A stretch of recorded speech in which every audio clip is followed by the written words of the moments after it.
is the foundation of what you do the increase in oxygen and the decrease of inflammation? Yes, decreasing inflammation. I mean, this was the other thing that we noticed in the mortality space was that the leading reasons why people were living shorter lives and less healthy lives, why they had shorter lifespans and health spans, were what I call modifiable risk factors. This is why I left the industry, because eventually I realized that there was human beings on the other side of these spreadsheets, and I could not separate myself from the fact that it wasn't data any longer.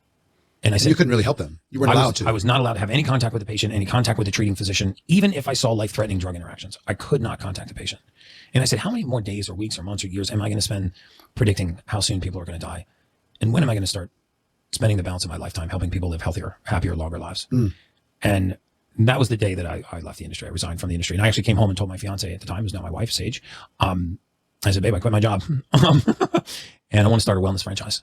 And I want to take all of this information that I've learned in the last 2.5 years, and I want to push it back out to humanity. And I want to make a real difference. And I want to change the face of humanity by helping people live healthier, happier, longer lives. And I used to get a lot of flack from my partners because they're like, hey, you get on these podcasts, you just give all the information away. And I said, we're good.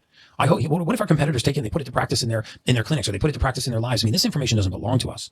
It just flows through us. Right. And so it really belongs to mankind. And I wish that we would spend more time studying human beings and really understanding human physiology, because I don't believe that anything in the human body is what they call idiopathic. I don't think it happens for an unknown reason. I think the majority of disease and pathology that we think happens to us is happening within us.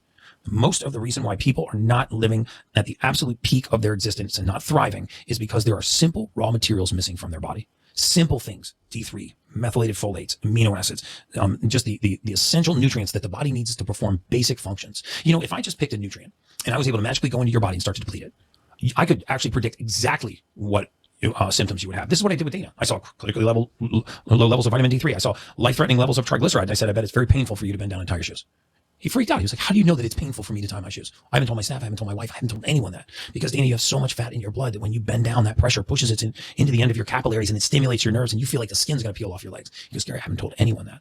I go, you didn't have to tell me that, and I can see it in your labs. So if we understand human beings, then we can go into their bodies and replace certain raw materials, and they will thrive. So one is figuring out some sort of deficiency to be able to help the body balance.